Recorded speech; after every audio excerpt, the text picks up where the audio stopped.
Hey, some western red cedars.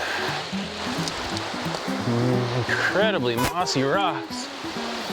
Don't see that in the Rockies.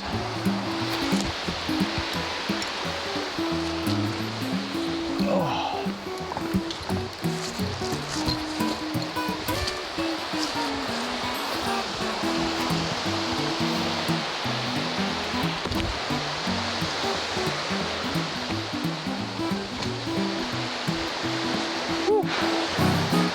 That's the chilly water I've been looking for.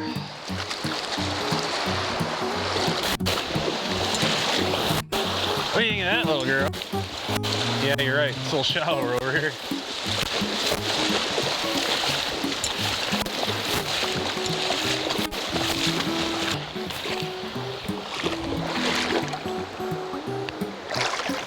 Ooh, oh, caddis everywhere. There's some mayfly stuff, though.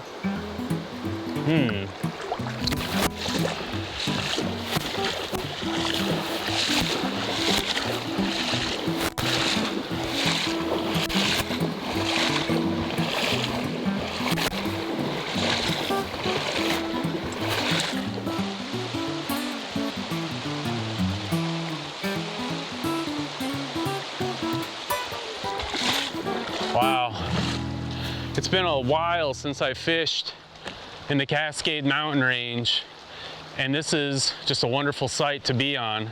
I'm on a small tributary to the Skykomish River in far western Washington State, and I'm here to get away from the summer's heat. And like anglers looking to find cooler weather in the mountains, the fish are also going way up into these tributaries to get into cooler water, often found at the sources of some of the main river sections. So I'm going to keep hiking upstream, try to find some cool spots for the fish to hide. And what we're going to concentrate on today is being able to see from our perspective. We have some really harsh lighting conditions. It's going to be interesting to keep track of a clear line, a clear fly line going down to a little fly with contrasting light and fast water, as well as what the fish are seeing and how an angler can match their vision to match up with what these trout are seeing. It's going to be a great day.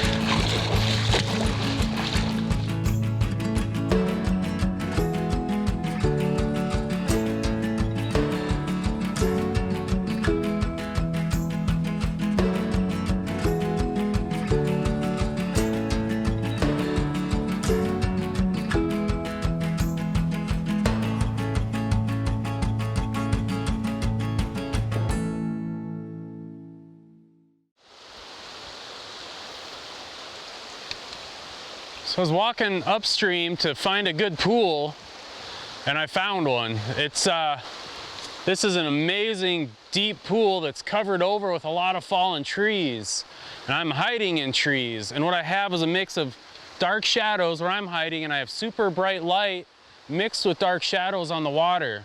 So I'm able, I've got brown lens, light brown lens, like kind of a copper color polarized lens that I'm looking through, and I can see into the water shadows, and that's critical as the predator that the angler is to see down deep, is to have a light colored lens. And I'm pretty sure I can see flickering tails down underneath these branches, and from this high perspective I'm able to see down deeper with a light colored lens. I've got a couple of dry flies on. I'm going to float them through there and see what comes up. If not, we may have to switch tactics, but from here, this is a beautiful sight. Getting down can be tricky.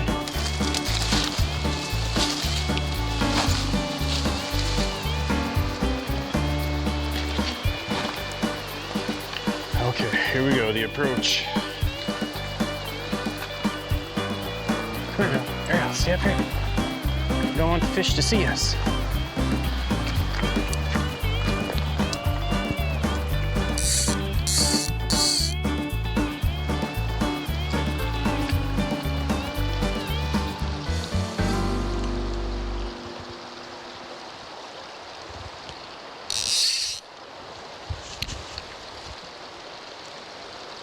There's the first drift through on the near current. No looks. I have a dark fly and a light fly, a big fly and a small fly. That way I have contrast. And in the contrast, I can pick up what's different. And the fish can be looking for something smaller. They might be looking for a big meal. I'll find out what it is they're looking for by having contrasting colors and contrasting sizes. It'll take a little bit of fishing to get it dialed in, but I like to start with the contrasted colors and sizes to tempt the eyesight of a trout.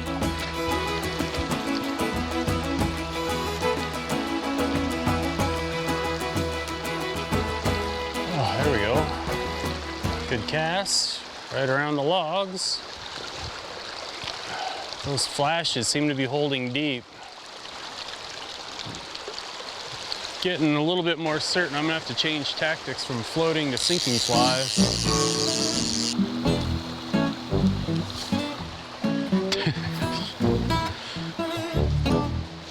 Hey Ariel, we're looking for fish. Yeah, we're not looking for voles. We're looking for fish, remember? All right, you look for voles. I'm gonna go look for these trout up here at the head of this pool.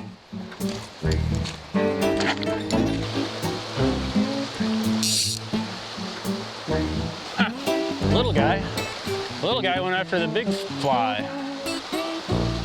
Bigger guy went after the littler fly. That's showing me that the older ones are being a little bit more selective. It's all right. You get smarter as you get older, if you're a fish.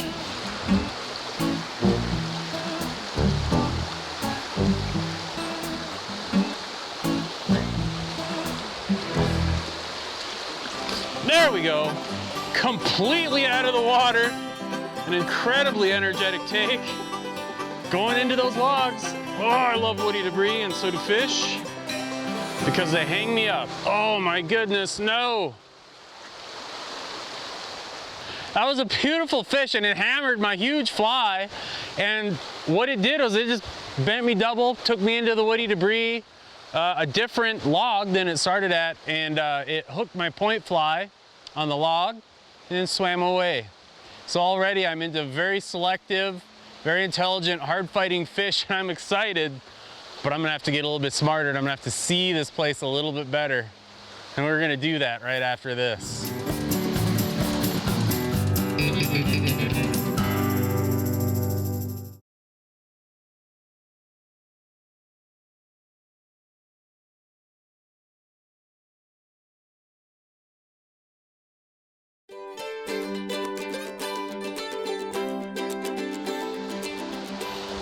All right, working up. Same water, different part of the pocket though. Sticking close to those trees.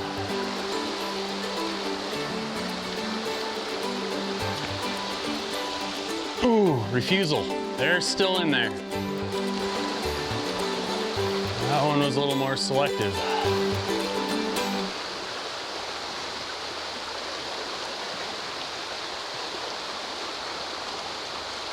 Nice bend in the river. Flies following the currents. Ah, man, these are incredible trout. I want to see what they are.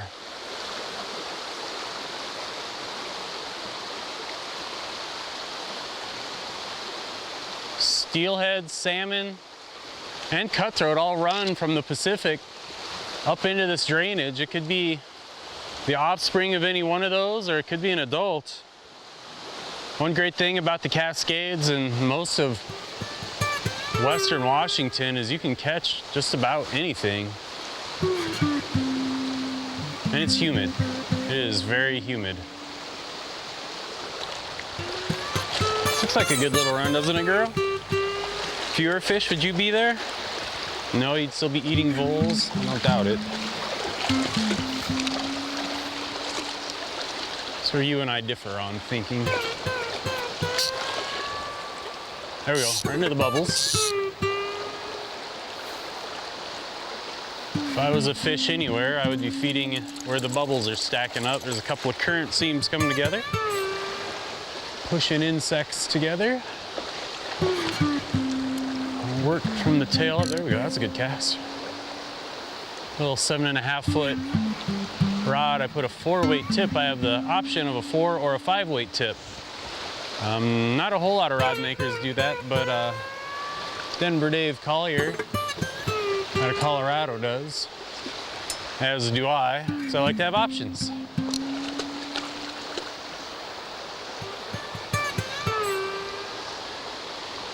In this flat water, fish can see a lot better, and I have a feeling they're gonna be a little bit pickier.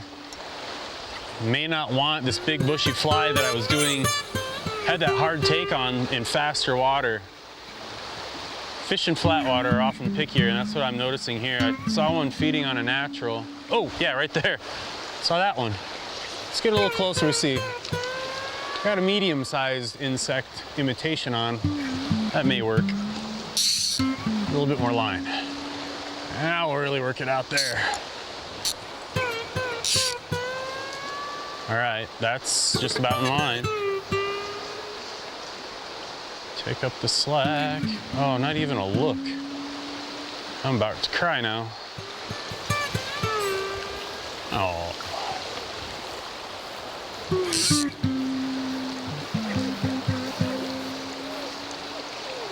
Oh, what's wrong? Are we not catching any fish yet?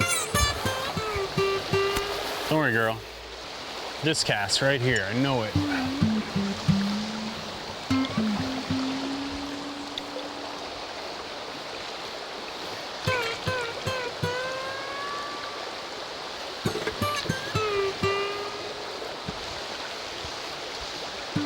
Don't worry, girl. This cast right here, I know it.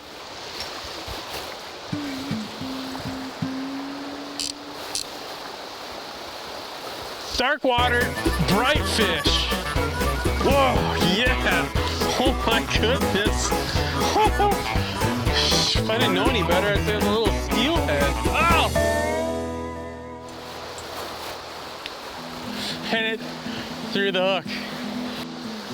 Line control and vision of my line, exactly what that line is doing is critical.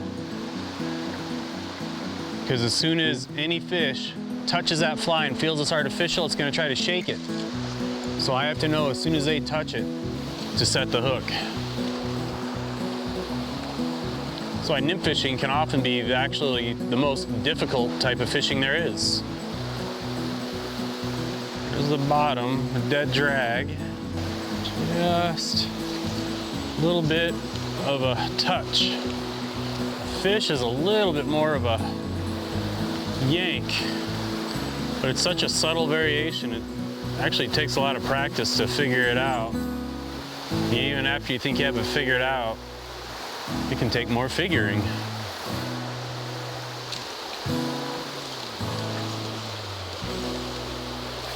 All right, we're gonna hook around that log and see what comes out of there.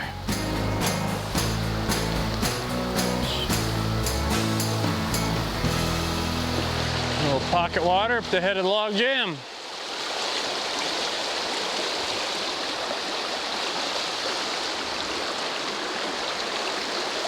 Not really casting, a whole lot more flipping.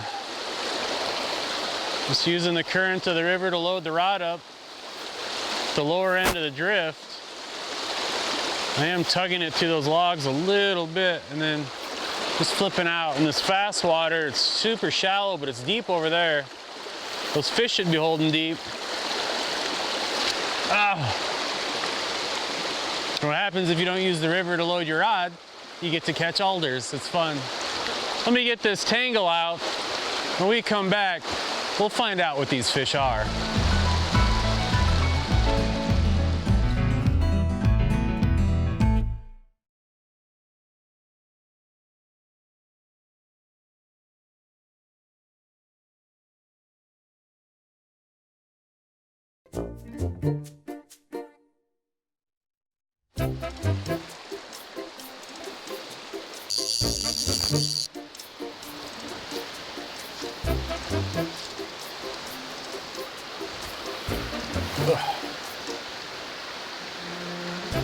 Oh, lost track of it.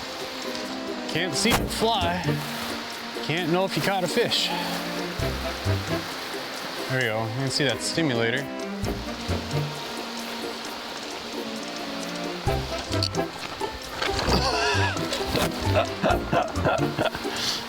Didn't see that drop off.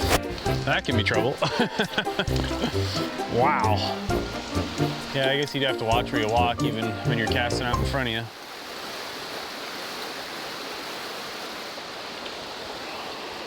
May have put the pool down, unfortunately.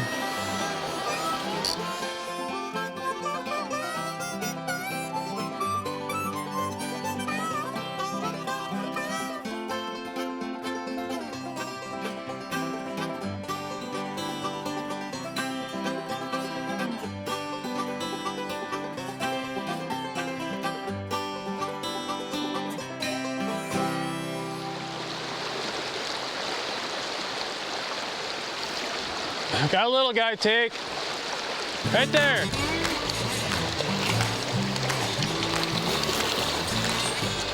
Finally. There's a lot more going on to catching these beautiful mini steelhead, which is what they fight like, but what they are in effect is a native redband. These are the juvenile rainbows.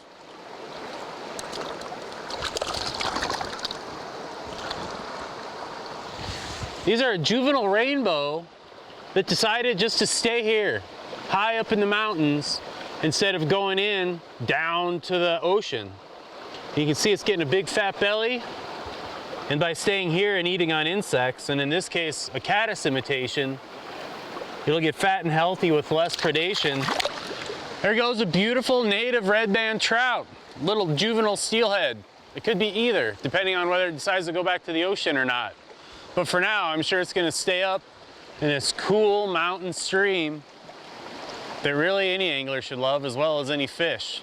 But I know now we're fighting some hot rainbows, and these rainbows have gusto. We're gonna go right back after them right after this.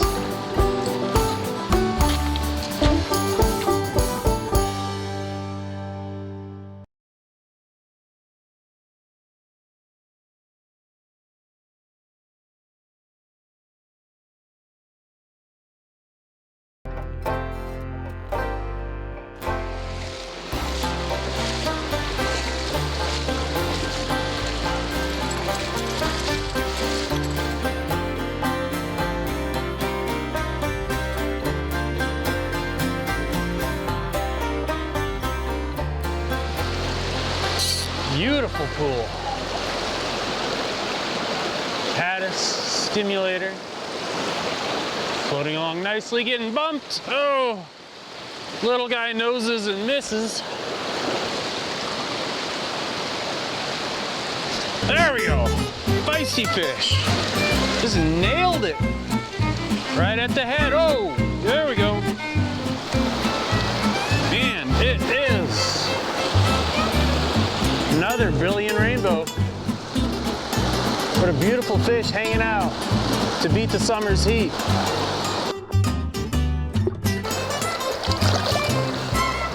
Was a brilliant fish. If you haven't caught a native redband in the Cascade Mountains, you really need to get yourself here.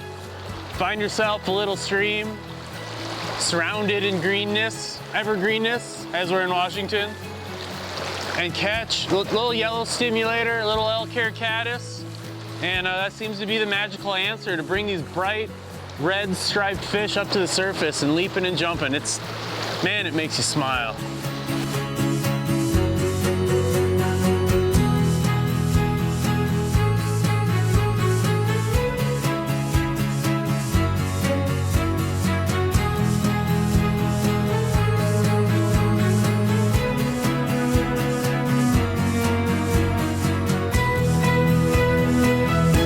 This is a good looking pool. Everything a redband could want seems to be right in front of me. Took my glasses off though, it's getting a little bit darker down here, and the water's so clear I can see to the bottom. So the vision's fine. Now I just gotta fool the fish.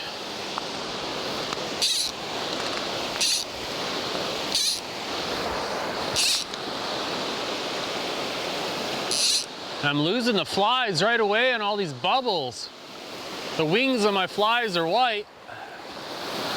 So I'm watching that orange butt section of my leader. I'm just waiting, and I'm looking at that orange pointing to where my fly is. And if I see a splash or if I see that line uncoil, I'll know a fish is on.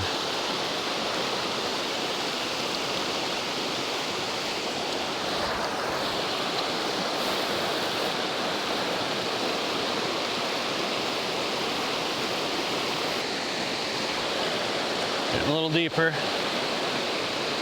Fish are hiding on the bottom, but coming up to feed on the caddis. That was a powerful little guy. Threw the hook when I got to shore, but that flipping and flopping, they've learned two things that the fish know from that. One is it gets them upriver. Their parents know the harder they flip their tail, the farther up they get, and the better red and mating position they're gonna get.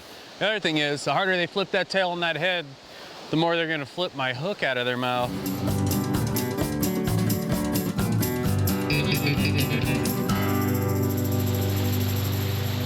Wow, it's been such a fascinating trip to fish here in the Cascade Mountains in Washington and to find just extreme light conditions. This summer's sun just blasts through these trees, filtering through some of the leaves, which are a lot bigger than the ones in Montana, and then to leave half the river as well in the shadow.